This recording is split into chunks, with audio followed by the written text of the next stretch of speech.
main reason that we do not make our children emotionally strong. Right. It's okay to fail. It's not necessary that every time we'll succeed. When we will experiment, there are chances of failures.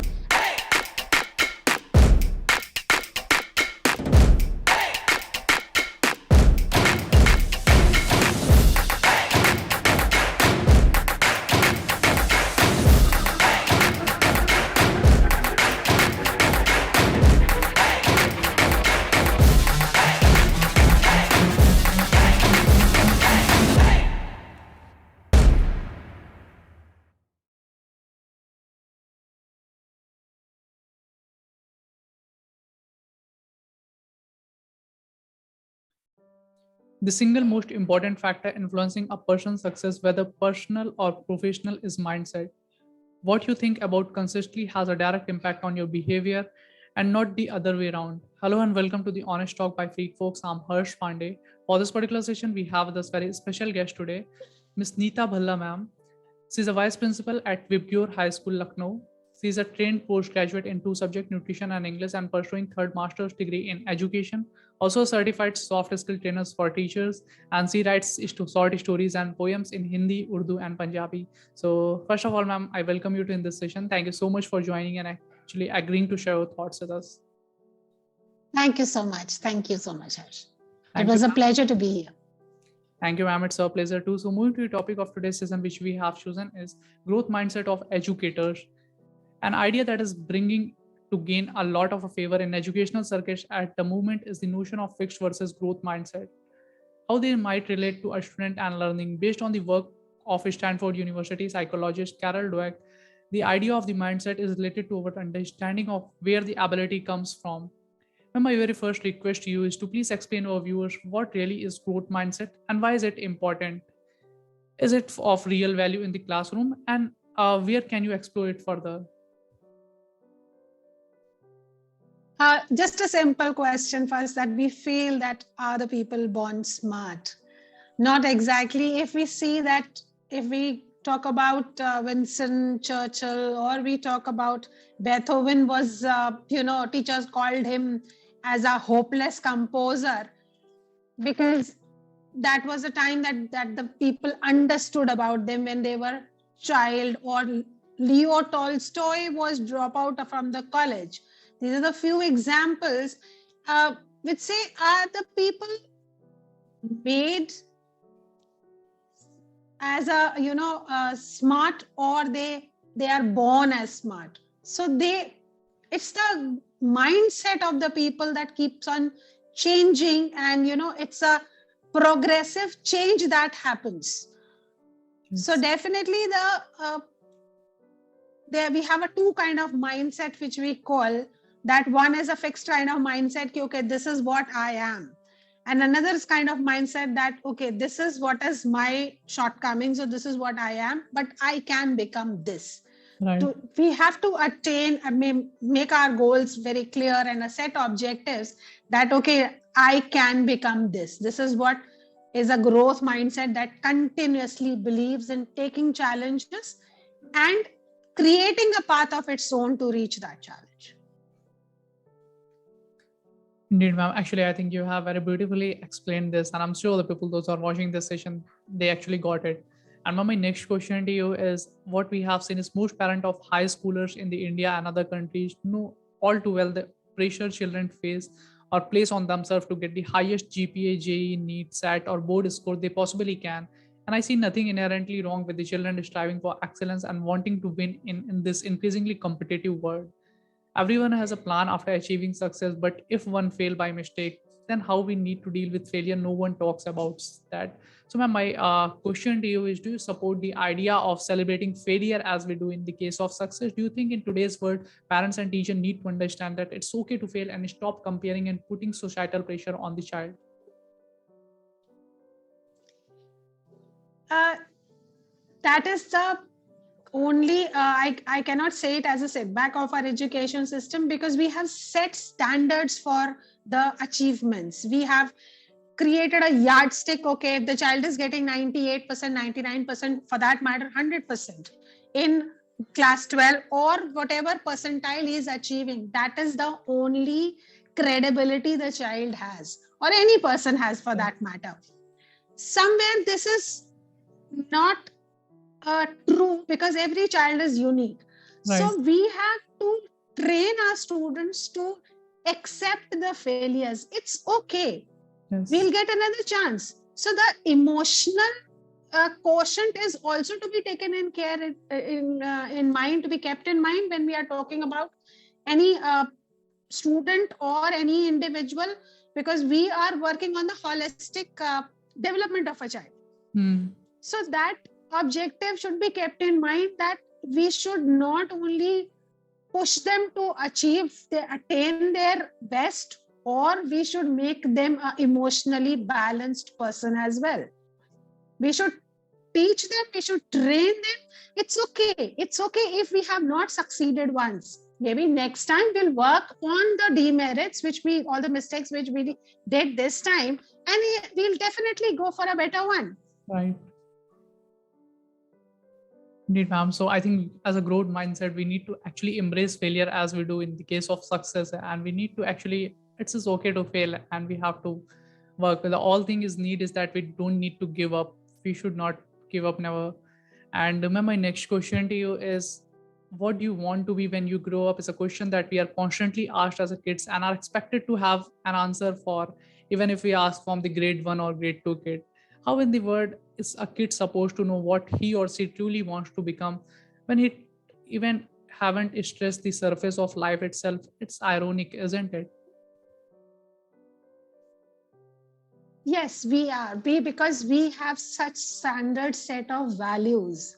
We still want our children to grow up and become as engineers and doctors, whereas there are n number of things to be done. The only objective is allow the child to decide for himself or herself, and allow the child to explore. A child of grade 1 and 2 will never be able to explore his own competencies. Right. He cannot actually identify that where I am and what I want to become.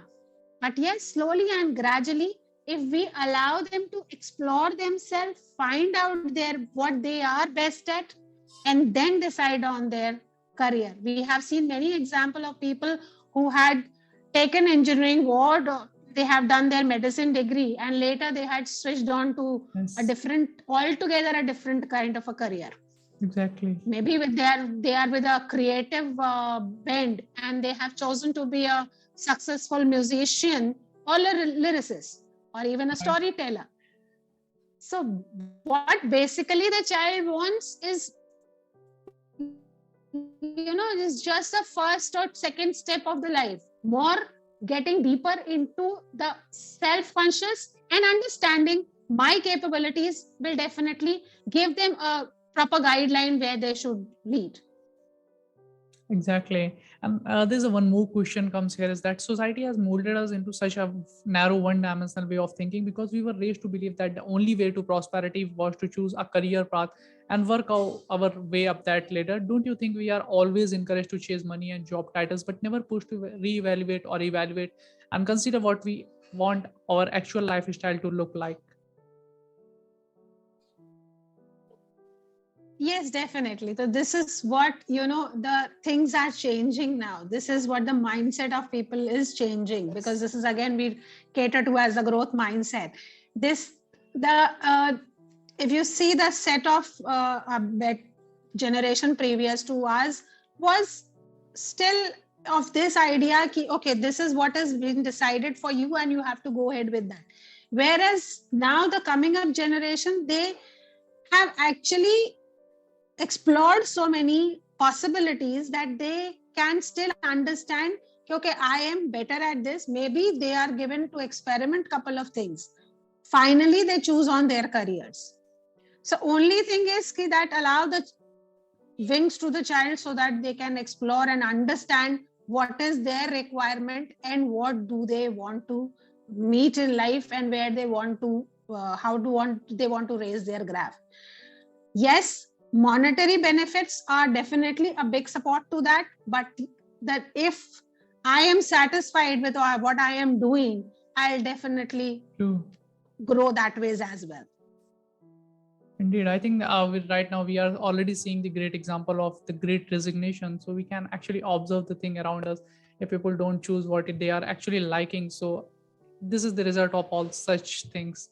So we need to understand and embrace. Actually, we should already means we should explore the children into different fields so they can find what's best for you and what will work for them. And there's a one more question, ma'am, comes here is that actually there's a very sensitive one. India has one of the world's highest suicide rates among youth. According to ASSOCHAM survey, 72% of students in India don't know how to handle pressure. Suicide so common among school and college students. So, what do you think? What are the major possible reasons behind it? The main reason that we do not make our children emotionally strong. Right. It's okay to fail. If we are, it's not necessary that every time we'll succeed. When we will experiment, there are chances of failures. Now, how emotionally a person is strong enough to understand the demerits, or where the child can just note down where I went wrong. The self-analysis is very important so that I can work on my weaker points. And I have to be that emotionally strong that I understand that yes, here I failed, but next time I'll do better and of course yield better results. Right. The point is that we are talking everywhere about the holistic development of a child or a person as such. But holistic never means that we are just working on the academic part or we are working on the professional yardstick only. It's not true. We are working as a whole personality of the person, where the child is emotionally that balanced that child can express joys and sorrows together. The child is free to express that, okay, here I failed, maybe a number of reasons behind that, or I accept this as a challenge to grow further. So that emotional, we can say that that personality which develops, emotionally balanced personality, will definitely take them to a new height. Indeed, ma'am. I think you have very beautifully described this, and this is something we all need to actually understand. I'm sure the people, those who are watching this session, they are going to understand these things. These all are very sensitive things. And ma'am, my next question to you is: we have seen youth is a time of enormous energy. A lot of youth are in confused state of mind. The youth of today's generation need clarity and balance. They have become the victim of social media information overload. Everywhere there's a compulsion. They are addicted to smoking, alcohol, drugs, and gruesome video materials. There's been substance abuse like never before. So my question to you is, what are the small efforts we can practice to bring an awareness among the youth, just to remind them of their enormous energies, how to balance them and lead their life well? See, as we see that this is just an ocean of knowledge. Now we have to pick what is best for us. Everybody gets carried away with a lot of things available. Now again, it's the role of parents and the teachers to guide them, to channelize their energy, because they are full of energy. They have so many thoughts, very creative thoughts in mind, so that they explore a lot. More, of course, exploration is always a very good idea, because when they'll explore, they will learn something new and that they will implement. But there has to be some check, and that check is a self-check. Nobody else can help you that you are clicking the browser and where it will lead you. So you really need to watch that, or you have to look for what you want to see. Yes. So that is a self-check kind of a thing, self-control, which definitely helps any kind of individual to understand what is my requirement and where I am leading. It's very easy to get distracted from your goal and getting involved in many other things which are just a click away, or I said, just a blink of eye away. So the importance is that if I am emotionally and sensitive enough to understand that what is my requirement, this is my set objective, and this is my path which I have to take. Indeed, ma'am. This is something I think we all need to actually understand. And you have actually very beautifully described, and I'm very much impressed from you this answer. And also, I can say, ma'am, there's a lot more to learn from you, but today I don't want to take too much of your time. So, moving to my last question of this session, actually, we have talked many questions in respect to the students, and we have already you have given some of the advices to students and teachers. So, to be very specific, at last, what are the some advices would you like to give to teachers and parents? Because everything has changed. We are now actually living in the environment where everything is so fast-paced, changing world, and of this innovation. So what are the advices would you like to give to them, how they can actually see this young bitter minds? Okay. Educators are working as a catalyst these days because there's a lot of knowledge, a lot of information available, but the teachers are just working as a mentor, as a facilitator. So the teacher should never stop growing. The teacher has to be a continuous learner herself or himself if he wants to convey the best to the students. Never stop experimenting. Innovative ideas will definitely help the students to explore more, understand, and finally reach the objective where they want to go. They should be at the pace of with the students. If we talk about today's grade, if there's, grade 1 child is equally digitally equipped than a grade 12 child or a college going student. They all are very digitally equipped in these days. But if the teacher is not equally digitalized, not tech savvy, the teacher will never be able to keep the pace with the students. Understand what is happening nowadays. If in this age, I am talking of something which was left behind 20 years ago. For that matter, this shift in paradigm in between 2 years gap has changed the things. So if the teacher is not that creative, not that enthusiastic learner, the teacher will never be able to keep the pace with the students. The teacher has to be constructive enough to understand the needs. Teacher has to be getting those ideas. Okay, now this part, now PUBG is the most common thing which was among the youngsters at a couple of years ago, rather I said still a year ago.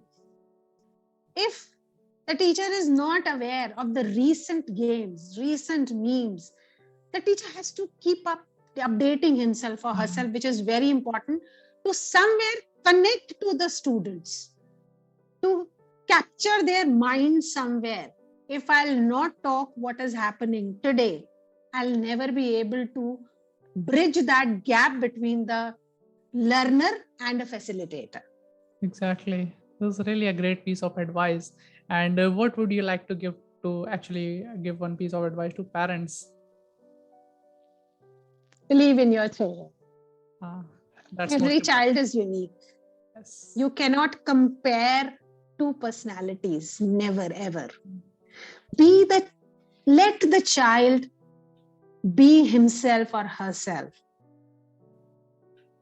Understand them, be with them. You as parents can create wonders with your children. Right. Only thing is, every time you can't impose your decision on your children. You have to be beside them. Perhaps they will take your ideology further. But of course, every child or even an adult needs somebody who is just beside them saying, okay, I'm with you. You do whatever you want. Trust your children. Believe in them. They will definitely do something. Right. This is needed. And this was really a very great piece of advice from your side, ma'am. And thank you so much for joining and giving your important time. It was a kind of a healthy conversation with you on the topic. And we look forward to conduct more sessions with you in future. And thank you, ma'am. Thank you so much. Thank you so much. Pleasure was all mine. Thank you. Bye, ma'am. On the ground is where I stand. Never give up, that was always the plan. It's so cold outside, I'm alone, I'm alright. It's so cold outside, I'm alone.